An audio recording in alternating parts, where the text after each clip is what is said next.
அனைவருக்கும் வணக்கம். அக்னி defence academy Madurai. Last வீடியோவில் நம்ம என்ன பார்த்தோம் அப்படின்னா, என்டிஏ எக்ஸாமில் மேக்ஸில் எவ்வளோ கொஸ்டின்ஸ் கேட்பாங்க, என்ன ஸ்டாண்டர்டில் கேட்பாங்க, போர்டு எக்ஸாமுக்கும் என்டிஏ எக்ஸாமுக்கும் இருக்கிற டிஃபரன்ஸ் என்ன, இதெல்லாமே ரொம்ப டீட்டெயிலாக பார்த்தோம். இந்த வீடியோவில் நம்ம என்ன பண்ண போகிறோம் அப்படின்னா, ப்ரீவியஸ் இயரில் கேட்ட கொஸ்டின்ஸ்லேருந்து சில சம்ஸ் எடுத்து சால்வ் பண்ண போகிறோம். ஸோ இந்த சம்ஸில் நீங்கள் என்ன பண்ணிக்கலாம்னா, அந்த டிஃபரன்ஸ் எப்படி சால்வ் பண்ணணும், எக்ஸாம் காலில் ஒரு கொஸ்டின் பார்த்த உடனே ஃபிராக்ஷன் ஆஃப் செகண்டில் எப்படி அந்த கான்செப்ட் அனலைஸ் பண்ணி யோசிக்கணும் அப்படிங்கிற எல்லாத்தையுமே கற்றுக்க போறீங்க. ஸோ நம்ம சம்ஸ் இப்போ சால்வ் பண்ணலாம். ஃபர்ஸ்ட் கொஸ்டின் நம்ம மேட்ரிக்ஸ்லேருந்து செலக்ட் பண்ணியிருக்கோம். கொஸ்டின் நல்லா ரீட் பண்ணிக்கோங்க.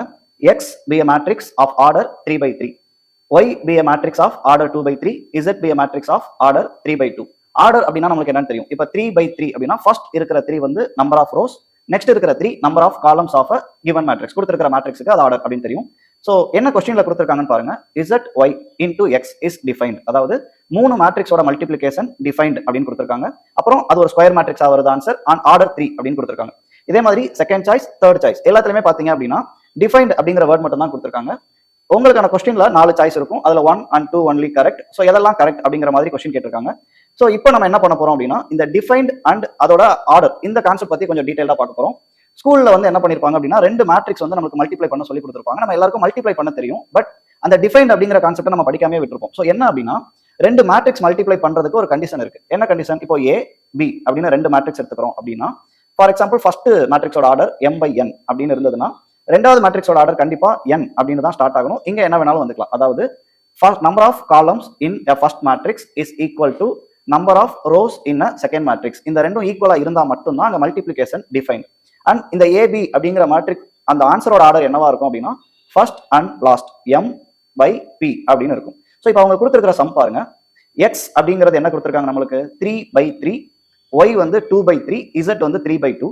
ஃபர்ஸ்ட் ஆப்ஷன்ல என்ன கொடுத்திருக்காங்க அப்படின்னா ZY அப்படின்னு கொடுத்திருக்காங்க பிராக்கெட்ல. சோ ZY னா என்ன? Z அப்படிங்கிறது என்ன இருக்கு?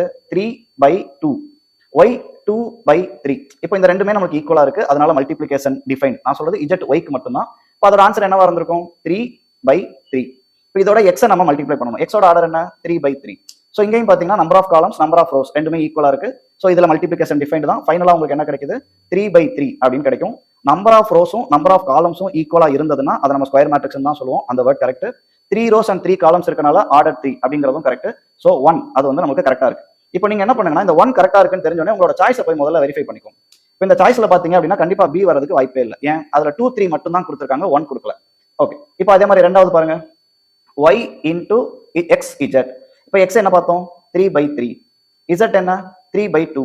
சோ இந்த ரெண்டுமே ஈக்குவலா இருக்கு. ஃபைனல் ஆன்சர் நமக்கு 3/2 கிடைக்கும். இப்போ முன்னாடி Y இருக்கு. சோ அதை கரெக்டா பார்க்கணும். மேட்ரிக்ஸ் மல்டிப்ளிகேஷன் காமுடேட்டிவ் கிடையாது. ஆர்டர் மாத்தி எழுதக்கூடாது. ஃபர்ஸ்ட் நமக்கு Y கொடுத்திருக்காங்க. Y என்ன? 2/3. XZங்கிறது 3/2. சோ இந்த ரெண்டும் ஈக்குவலா இருக்கு. மல்டிப்ளிகேஷன் டிஃபைன்ட் தான். சோ டிஃபைன்ட் அப்படிங்கிறது கரெக்ட். ஃபைனல் ஆன்சர் உங்களுக்கு 2/2 கிடைக்கும். 2/2ன்றதுனால ஸ்கொயர் மேட்ரிக்ஸும் கரெக்ட், ஆர்டர் 2வும் கரெக்ட். சோ ரெண்டாவது ஸ்டேட்மெண்ட்டும் நமக்கு கரெக்டா இருக்கு. இப்போ நம்ம என்ன பண்ணிடுவோம்? ரெண்டாவது ஸ்டேட்மெண்ட் கரெக்ட் அப்படிங்கறத இல்லாதனால ஆப்ஷன் சி கிடையாது. இப்போ நமக்கு ஒன்று ஆப்ஷன் ஏவா இருக்கணும், இல்ல ஆப்ஷன் டியா இருக்கணும். சோ இப்போ நீங்க என்ன பண்ணுங்கன்னா, தேர்ட் ஒன்னை செக் பண்ணி பாருங்க. X into YZ அப்படின்னு கொடுத்திருக்காங்க. YZனா ஃபர்ஸ்ட் Y எழுதணும், நெக்ஸ்ட் வந்து Z எழுதணும். இந்த ரெண்டும் ஈக்குவலா இருக்கு. சோ ஃபைனல் ஆன்சர் உங்களுக்கு 2/2 கிடைக்கும்.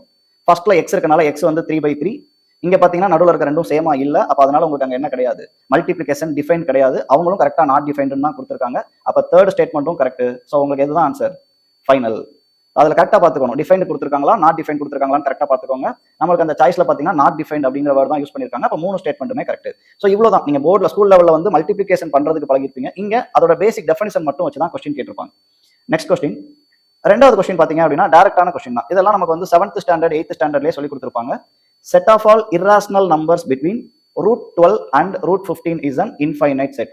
எந்த 2 நம்பர் எடுத்தாலும் அந்த 2 நம்பருக்கு இடையில நம்மளால infinite number of irrational numbers எழுத முடியும் அப்படிங்கிறது தெரியும். சோ அதனால ஃபர்ஸ்ட் ஸ்டேட்மெண்ட் கரெக்ட். ஏன்னா அவங்க கொடுத்திருக்கிறது இன்ஃபைனைட் அப்படின்னு கொடுத்திருக்காங்க. ரெண்டாவது பாருங்க, set of all odd integers அப்படிங்கிற வேர்ட் யூஸ் பண்ணிருக்காங்க. இன்டிஜர்ஸ் அப்படின்னா என்ன? போத் பாசிட்டிவ் அண்ட் நெகட்டிவ் எல்லாமே வரும் அப்படிங்கிறது நமக்கு தெரியும். less than 1000 is a finite set அப்படின்னு கொடுத்திருக்காங்க. Set of all odd natural numbers அப்படின்னு கொடுத்திருந்தாங்கன்னா அது finite. Set of all odd whole numbers அப்படின்னு கொடுத்திருந்தாங்கன்னா அது ஃபைனைட். ஏன்னா நம்ம பாசிட்டிவ் வேல்யூஸ் மட்டும் தான் எடுத்துக்க போறோம். ஆனா இங்க ஆட் இன்டிஜர்ஸ்னு கொடுத்திருக்காங்க. அதனால நெகட்டிவ் வேல்யூஸ் இருக்கும். நெகட்டிவ் வேல்யூஸ் இன்ஃபைனைட்டா இருக்கும். அவங்க ஃபைனைட் அப்படின்னு கொடுத்திருக்கிறதுனால ரெண்டாவது ஸ்டேட்மெண்ட் நம்மளுக்கு தப்பு. சோ இப்போ என்ன பண்ண போறோம்? 1 only. ஆப்ஷன் ஏ 1 only மட்டும் தான் கரெக்டா இருக்கு. 2 கரெக்டா இல்ல. ஒருவேளை ரெண்டாவது மட்டும் கரெக்டா இருந்தா ஆப்ஷன் பி செலக்ட் பண்ணிருக்கணும். ரெண்டு ஸ்டேட்மெண்ட்டுமே கரெக்டாக கொடுத்திருந்தா ஆப்ஷன் சி எடுத்துக்கணும், ரெண்டுமே தப்பா கொடுத்திருந்தாங்கன்னா ஆப்ஷன் டி, நெய்தர் 1 நார் 2. இந்த மாதிரி தான் நம்ம செலக்ட் பண்ணணும். இன்னைக்கு இருக்கிற கரண்ட் ட்ரெண்ட்ல எல்லா கொஸ்டினும் மினிமம் இந்த மாதிரி ரெண்டு ஸ்டேட்மெண்ட் வர மாதிரி தான் கேட்கறாங்க. ஸோ ஒரு ஸ்டேட்மெண்ட் மட்டும் தெரிஞ்சிருந்தாலும் நம்மளால ஆன்சர் பண்றது கஷ்டம். ஸோ எல்லாத்தையும் நல்லா பேசிக்ஸ் நல்லா படிச்சு வச்சுக்கோங்க. தேர்ட் கொஸ்டின், இது ஒரு சிம்பிளான கொஸ்டின் தான். How many 4-digit numbers are there? How many 4-digit numbers are there having all digits as odd? Odd நம்பர்ஸை மட்டும் யூஸ் பண்ணி எவ்வளவு 4-digit நம்பர் நம்மளால எழுத முடியும்னு கேட்டிருக்காங்க. இந்த கொஸ்டின் பார்த்த உடனே நம்ம என்னன்னா எல்லா நம்பரையும் லிஸ்ட் அவுட் பண்ணிலாம் பார்க்க முடியாது, ஏன்னா 4-digit நம்பர்ஸ் நிறைய இருக்கும். ஸோ இது எதுல கேட்டிருக்காங்க அப்படின்னு பார்க்கணும். பெர்முடேஷன் அண்ட் காம்பினேஷன் அந்த கான்செப்ட் நீங்க 11th ஸ்டாண்டர்ட்ல 4th சாப்டரா படிச்சிருப்பீங்க. மெட்ரிக் சிபிஎஸ்சிலுமே 11th சாப்டர்ல 11th தான் படிச்சிருப்பீங்க.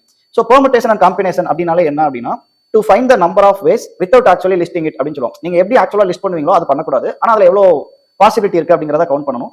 இப்போ இந்த சம் எப்படி பண்ணுவாங்க, எல்லா டிஜிட்டுமே ஆடா இருக்கணும்னு கொடுத்துருக்காங்க. இப்போ ஆட் நம்பர்ஸ் என்னென்ன தெரியும் நம்மளுக்கு, 1, 3, 5, 7, 9 இது மட்டும் தானே தெரியும்.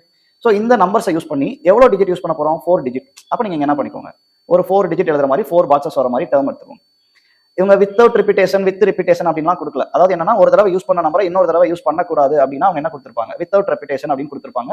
நமக்கு எந்த கண்டிஷனுமே கொடுக்கல. அப்ப இங்க என்ன பண்ணிருப்பீங்க, இந்த ஃபர்ஸ்ட் பிளேஸை ஃபில் பண்றதுக்கு இந்த 5 நம்பர்ஸ்ல எதை வேணாலும் நீங்க யூஸ் பண்ணிக்கலாம் 5 டிஜிட்ஸ்ல. அப்ப இங்க உங்களுக்கு 5 சான்சஸ் இருந்திருக்கும். அதே மாதிரி உங்களுக்கு இங்கேயும் 5 chances 5 chances 5 chances. Multiplication rule என்ன சொல்றாங்க அப்படின்னா இங்க இருக்கிற எல்லா பாக்ஸையும் நம்ம ஃபில் பண்றோம். அப்ப எல்லா ஒர்க்கும் நடக்குது அப்படின்னா நம்ம என்ன பண்ணணும், மல்டிப்ளை பண்ணணும். எனி ஒன் ஒர்க் நடந்ததுன்னா அதை வந்து நம்ம ஆட் பண்ணுவோம், அது அடிஷன் ரூல் அப்படின்னு சொல்லுவாங்க.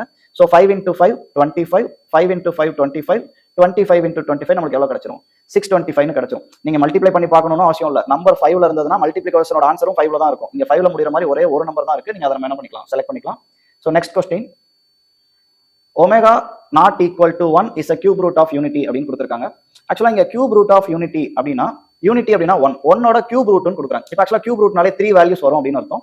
1 ஒமேகா ஒமேகா ஸ்கொயர். ஆக்சுவலா இந்த கொஸ்டின் எங்க இருக்கும்னா காம்ப்ளெக்ஸ் நம்பர் அப்படிங்கிற கான்செப்ட்ல இருக்கும். மெட்ரிக் படிக்கிறவங்க 12th ஸ்டாண்டர்ட்ல படிப்பீங்க, சிபிஎஸ்சில இருக்கிறவங்க 11th ஸ்டாண்டர்ட்ல படிச்சிருப்பீங்க. இப்போ அவங்க ஃபர்ஸ்ட் என்ன கொடுத்துட்டாங்க, ஒமேகாங்கிறது 1 கிடையாதுன்னு சொல்லிட்டாங்க. இப்போ இந்த 1 விட்டுருங்க, ரிமைனிங் இருக்க போறது ஒமேகா ஒமேகா ஸ்கொயர் மட்டும்தான். கியூப் ரூட் ஆஃப் யூனிட்டி அப்படின்னு வந்தாலே நீங்க பாக்குற கண்டிஷன் என்ன அப்படின்னா 1 + ஒமேகா ஸ்கொயர் ஈக்குவல் டு என்ன கிடைக்கும், 0 கிடைக்கும். ஸோ நீங்க இந்த ரெண்டு டேட்டாவை மட்டும் இந்த பக்கம் வச்சுக்கோங்க, ஒமேகா + ஒமேகா ஸ்கொயர் +1 அந்த பக்கம் போனா நமக்கு -1 கிடைக்கும். இப்போ இந்த ஒரே ஒரு ஸ்டெப்பை வச்சு தான் இந்த என்டையர் சம் நம்ம சால்வ் பண்ண போறோம். ஸோ இங்க பாருங்க ஃபர்ஸ்ட் பிராக்கெட்ல என்ன இருக்கு, 1 + ஒமேகான்னு இருக்கு. நீங்க இங்க 1 + omega square equal to 0 1 + omega மட்டும் வேணும்னா என்ன பண்ணிருப்பீங்க, ஒமேகா ஸ்கொயரை ரைட் ஹேண்ட் சைடு எடுத்துருப்பீங்க, -ஒமேகா ஸ்கொயர். 1 + ஒமேகா ஸ்கொயர் வேணும்னா ஒமேகாவை ரைட் ஹேண்ட் சைடு எடுத்துருப்பீங்க, -ஒமேகா. ஸோ இப்போ இதை அப்ளை பண்ணுங்க, 1 + ஒமேகா அப்படின்னா -ஒமேகா ஸ்கொயர். -ஒமேகா ஸ்கொயர் சம்ல இருக்கு, ஸோ பவர் 100. இங்க ஃபர்ஸ்ட் அண்ட் லாஸ்ட் பாருங்க, 1 + ஒமேகா ஸ்கொயர். இந்த நடுவில் இருக்கிற -ஒமேகாவை தனியா வச்சுக்கலாம். அப்போ 1 + ஒமேகா ஸ்கொயர்னா அது ஒரு -omega power 100. Omega square 2 omega square, அப்போ -2 omega square power 100, -2 omega power 100. இப்போ இங்க என்ன பண்ணிருப்பீங்கன்னா -2 பவர் 100 காமனா எடுத்துக்கலாம். இங்க ஒமேகா ஸ்கொயர் பவர் 100 அப்படின்னா ஒமேகா பவர் 200 கிடைக்கும். பிளஸ் -2 பவர் 100 காமனா எடுத்திருப்பீங்க, ஒமேகா பவர் 100 பேலன்ஸ் இருக்கும். கியூப் ரூட் ஆஃப் யூனிட்டி அப்படின்னு கொடுத்துருந்தாங்கன்னா ஒமேகாவோட கியூப் வந்து நமக்கு என்ன இருக்கும், 1 அப்படின்னு இருக்கும். இதுதான் கியூப் ரூட் ஆஃப் யூனிட்டியோட பேசிக் டெஃபினிஷன். ஏன்னா 1 கியூப் ரூட்னா என்ன அர்த்தம், அதை கியூப் பண்ணா 1 கிடைக்குதுன்னு அர்த்தம். அதானே இப்போ நீங்க ஸ்கொயர் ரூட் ஆஃப் 4 அப்படிங்கிறத +or-2 படிப்பீங்க. அப்ப என்னன்னா +2 ஸ்கொயர் பண்ணாலும் 4 கிடைக்கும், -2 ஸ்கொயர் பண்ணாலும் 4 கிடைக்கும். அதே ஐடியா தான் அங்கும். அப்போ ஒமேகாங்கிறது கியூப் ரூட் ஆஃப் 1 அப்படின்னா ஒமேகாவை கியூப் பண்ணும்போது 1 கிடைக்கும் அப்படின்னு அர்த்தம். அப்போ ஒமேகா பவர்ல மல்டிபிள் ஆஃப் 3 என்ன வந்தாலும் 1 தான் கிடைக்கும். Omega power 6, omega power 9, omega power 12 அந்த மாதிரி. ஸோ இங்க -2 பவர் 100 நம்ம 2 பவர் 100 எழுதிக்கலாம். அது ரெண்டுலயுமே காமனா இருக்கிறதுனால நம்ம காமனா எடுத்துக்கிறோம். இப்போ ஒமேகா பவர் 200ல நம்ம என்ன பண்ணிடுவோம்னா ஒமேகா பவர் 198 விட்டுட்டு பேலன்ஸ் ஒமேகா ஸ்கொயர் மட்டும் எடுத்துக்குவோம். ஏன் அப்படின்னா பவர்ல மல்டிபிள் ஆஃப் 3 வர எல்லா கேஸ்லயுமே வேல்யூ 198 அப்படிங்கிறது மல்டிபிள் ஆஃப் 3, அதனால அதை விட்டுலாம். இப்போ ஒமேகா பவர் 100ல ஒமேகா பவர் 99 விட்டுருவோம். ஸோ 2 பவர் 100 ஒமேகா + ஒமேகா ஸ்கொயர்னா -1 நம்ம ஆல்ரெடி சால்வ் பண்ணி வச்சிருக்கோம். ஸோ -1 ஃபைனல் ஆன்சர் என்ன கிடைக்குது, -2 power 100. So option D negative simple நம்மளுக்கு வந்திருக்கு. Next question 6th, in the expansion of 1 + x the whole power p into 1 + x the whole power q அப்படின்னு ஒரு expansion கொடுத்துருக்காங்க. அதுல x கியூப் அதோட கோஎஃபிஷியன்ட் வந்து 35 அப்படின்னு கொடுத்துட்டு what is the value of p + q அப்படின்னு கேட்டிருக்காங்க. இது எந்த டாபிக்ல இருந்து வந்து கேட்டிருக்காங்க அப்படின்னா binomial theorem. Matric and CBSE ரெண்டு கிளாஸ்லயுமே 11th ஸ்டாண்டர்ட்ல தான் படிப்பீங்க பைனாமியல் தியரம். ஸோ இதுல நம்ம சில ரூல்ஸ் மட்டும் அப்ளை பண்ணாலே போதும். இங்க நல்லா பாருங்க, ஃபர்ஸ்ட் என்ன கொடுத்துருக்காங்கன்னா 1 + x the whole power p into 1 + x the whole power q அப்படின்னு கொடுத்துருக்காங்க. ஸோ இதில் நம்ம என்ன எடுத்துக்கலாம் அப்படின்னு பாருங்க, பேஸ் ரெண்டும் சேமா இருக்கனால நம்ம பவர் என்ன பண்ணிக்கலாம், ஆட் பண்ணிக்கலாம். லா ஆஃப் இண்டிசஸ் அப்படின்னு ஒரு ரூல் படிச்சிருக்கோம், ஞாபகம் இருக்கா? a power m into a power n அப்படி எழுதுனா a power m plus n அப்படின்னு எழுதிக்கலாம். மல்டிபிளிகேஷன்ல பேஸ் சேமா இருந்தா பவர்ஸ் நம்ம ஆட் பண்ணிக்கலாம். ஸோ இங்க இப்போ அவங்க கோஎஃபிஷியன்ட் பத்தி பேசியிருக்காங்க. நீங்க பைனாமியல் தியரம் படிக்கும்போது உங்களால கோஎஃபிஷியன்ஸ் வந்து ரொம்ப ஈஸியா கால்குலேட் பண்ண முடியும். எப்படின்னா ஃபார் எக்ஸாம்பிள் இப்போ 1 plus X the whole power n, இதுல எக்ஸ் பவர் n அதோட கோஎஃபிஷியன்ட் கேட்டாங்க அப்படின்னா நீங்க என்ன பண்ணுவீங்கன்னா NCR, அதாவது எக்ஸ் பவர் ஆர்க்கு கேட்டிருந்தாங்கன்னா இந்த இடத்துல நம்ம எக்ஸ் பவர் ஆர் அப்படிங்கிற டேர்ம் வந்து யூஸ் பண்ணிருப்போம். ஸோ இவங்க என்ன பண்றாங்க அப்படின்னு யோசிச்சு பாருங்க, எக்ஸ் கியூப் அப்படின்னு கொடுத்துருக்காங்க. அப்ப எக்ஸ் பவர் ஆர்ல எக்ஸ் கியூப் கேட்டிருக்காங்கன்னா என்ன அர்த்தம்? ஆரோட வேல்யூ 3 இருக்கு அப்படின்னு அர்த்தம். ஸோ இதே ரூல் நீங்க அப்ளை பண்ணி பாருங்க. பவர்ல என்ன இருக்கோ அதை அப்படியே எடுத்துருவோம். சி மீன்ஸ் காம்பினேஷன், 3 போட்டுப்போம், ஈக்குவல் டு அவங்க என்ன கொடுத்துருக்காங்க 35 கொடுத்துருக்காங்க. இதை நீங்க கண்டுபிடிச்சிட்டீங்கன்னா ரொம்ப ரொம்ப சிம்பிள். கேட்டிருக்கிறதும் P plus Q தான் கேட்டிருக்காங்க. அதாவது இந்த மேல என்ன வரும் அப்படின்றத கேட்டிருக்காங்க. நீங்க ஒவ்வொரு சாய்ஸா எடுத்து அப்ளை பண்ணி பாருங்க. 5 போட்டீங்கன்னா 5C3 10 கிடைக்கும். 6 போட்டு பாருங்க 635 என்ன பண்ணு, அதோட வேல்யூ கால்குலேட் பண்ணுங்க, 35 வராது. 7 போட்டு பாத்தீங்கன்னா 7C3 எப்படி எழுதுவோம்? 7 into 6 into 5, 7ல இருந்து 3 terms by 3 into 2 into 1, 3 2s are 6, cancel பண்ணீங்கன்னா 35 எக்ஸாக்டா வந்துருச்சா? அப்ப P plus Q ஓட வேல்யூ நமக்கு என்ன கிடைக்கும்? 7. ஒருவேளை 7 வரல அப்படின்னா நம்ம என்ன பண்ணிருக்கோம்? ஆப்ஷன் டி எடுத்து செக் பண்ணி பார்த்துருக்கணும். ஸோ சப்போஸ் இந்த இது புரியல, என்ன டேர்ம்ஸ் யூஸ் பண்ணிருக்கோம்னு தெரியலனா நீங்க திரும்ப பேக்வர்ட் வந்துட்டு ப்ளே பண்ணி பாருங்க, உங்களுக்கு நல்லா புரியும். x1 plus x power n, அதுல எக்ஸ் பவர் ஆரோட கோஎஃபிஷியன்ட் கேட்டாங்க அப்படின்னா அது சிம்பிளா இப்போ எக்ஸ் பவர் ஆறுங்கிற டேர்மை விட்டுறணும். NCR அப்படிங்கிறது தான் கோஎஃபிஷியன்ட், அதை தான் யூஸ் பண்ணிருக்கோம். ஸோ இந்த கொஸ்டின் பாருங்க, சீக்வன்ஸ் அண்ட் சீரிஸ் அப்படிங்கிற கான்செப்ட்ல இருந்து எடுத்திருப்போம்.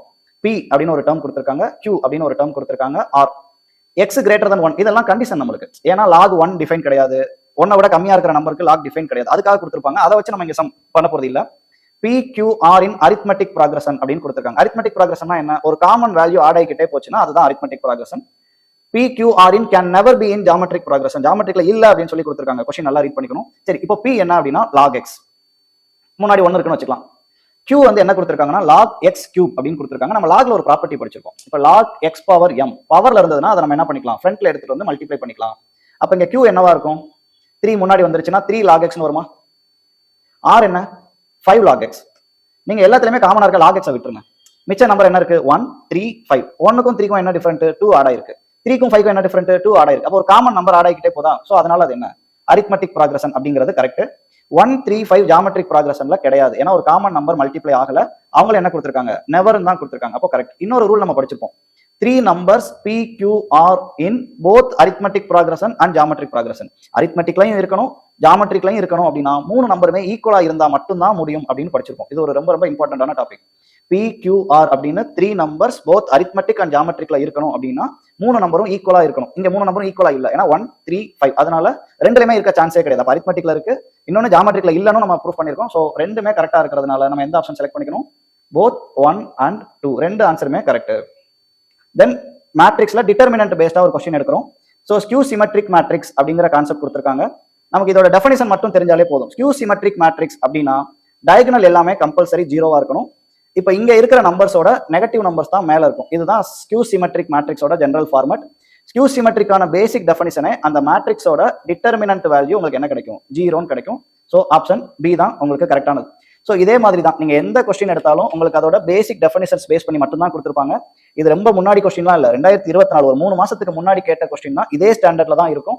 ரொம்ப கஷ்டமான ஃபார்முலாஸ் யூஸ் பண்ணல, ரொம்ப நேரம் யோசிச்சு நம்ம பண்ணணும்ன்ற அவசியம் இல்ல. நீங்க படிக்கிற டேட்டால ரொம்ப ஃபார்முலாஸ் எப்படி யூஸ் பண்ணணும், டெஃபினிஷன்ஸ் நம்ம எப்படி புரிஞ்சுக்கணும் அப்படிங்கறத பாத்தீங்க அப்படின்னா NDA மேக்ஸ் ரொம்ப ஈஸியா கிளியர் பண்ணிடலாம். ஸோ இன்னும் அப்கமிங் வீடியோஸ்ல டிஃபரெண்ட் டைப்ஸ் ஆஃப் கொஸ்டின்ஸ் எடுத்துட்டு நம்ம சால்வ் பண்ணலாம். இந்த வீடியோல ஒரு 8 சம் சால்வ் பண்ணோம் இல்லையா? இதே மாதிரி தான் பேசிக் டெஃபினிஷன்ஸ் அண்ட் ஐடியாஸ் மட்டும் வச்சே நம்மளால NDAல கேட்கிற மோஸ்ட் ஆஃப் த கொஸ்டின்ஸ் வந்து நம்மளால சால்வ் பண்ண முடியும். ஒரே விஷயம், இதுக்கு நம்மளுக்கு ரெகுலரான ப்ராக்டிஸ் வேணும். இந்த ரெகுலர் ப்ராக்டிஸ் எப்ப இருந்து ஸ்டார்ட் பண்ணணும் அப்படின்னா 11th ஸ்டாண்டர்ட் நீங்க போர்டு எக்ஸாம்க்கு சிலபஸ் கவர் பண்ணும்போது அதுல இருக்கிற ஃபார்முலாஸ் எல்லாமே ஒரு MCQ கொஸ்டினை சால்வ் பண்றதுக்கு எப்படி யூஸ் ஆகுது அப்படிங்கறத நம்ம என்ன பண்ணணும்? ப்ராக்டிஸ் பண்ணணும். அதுக்காக அக்னி டிஃபென்ஸ் அகாடமி மதுரை அப்படி எங்களோட அகாடமில 10th ஸ்டாண்டர்ட் முடிச்ச அந்த சம்மர் ஹாலிடேஸ்ல இருந்து போத் 11th and 12th நீங்க ஸ்கூல் படிக்கும் போதும் சாட்டர்டே சண்டே மட்டும் வீக்கெண்ட் பேட்ச்ல ஜாயின் பண்ணி இந்த ப்ராப்ளம்ஸ் ப்ராக்டிஸ் எல்லாமே ரெகுலரா பண்ணிக்கலாம். ஏன் அப்படின்னா மேக்ஸ் எக்ஸாம் அப்படிங்கிறது நீங்க 12th முடிச்ச உடனே ஒரு 2 monthsல உங்களுக்கு NDA எக்ஸாம் வந்துரும். அந்த 2 monthsல மட்டும் நீங்க மேக்ஸ் பிளஸ் ஜெனரல் அபிலிட்டிக்கு உங்களால கவர் பண்ண முடியாது.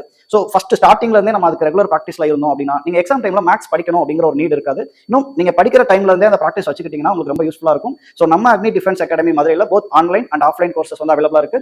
வீக்கெண்ட்ல நீங்க லைவா வந்து படிச்சுக்கலாம். தமிழ்நாட்டில் இருக்கிற எல்லா டிஸ்ட்ரிக்ட்ல இருந்தும் நம்மள்ட்ட ஸ்டூடெண்ட்ஸ் இருக்காங்க. சோ நீங்க எங்களோட அகாடமியை லைவா வந்து விசிட் பண்ணுங்க, உங்களுக்கு ரொம்ப யூஸ்ஃபுல்லா இருக்கும். நீங்க டிஃபென்ஸ் எக்ஸாம் பண்ணணும் அப்படின்னு நினைச்சீங்க அப்படின்னா உங்களுக்கான பெஸ்ட் பிளேஸ் நம்மளோட எங்களோட Agni defence academy Madurai. Sir further அப்டேட்டுக்கு நீங்க வந்து அக்னி டிஃபென்ஸ் அகாடமி மதுரை அப்படிங்கிற யூடியூப் சேனல் சப்ஸ்கிரைப் பண்ணிக்கோங்க. நாங்க உங்களுக்கு இந்த மாதிரியான கொஸ்டின் சால்விங்ல இருந்து நோட்டிபிகேஷன் பிளஸ் கண்டென்ட் எல்லாத்தையும் டீச் பண்ணுவோம். நீங்க எங்களோட கோர்ஸ்லையும் ஜாயின் பண்ணி படிச்சுக்கலாம். தேங்க்யூ.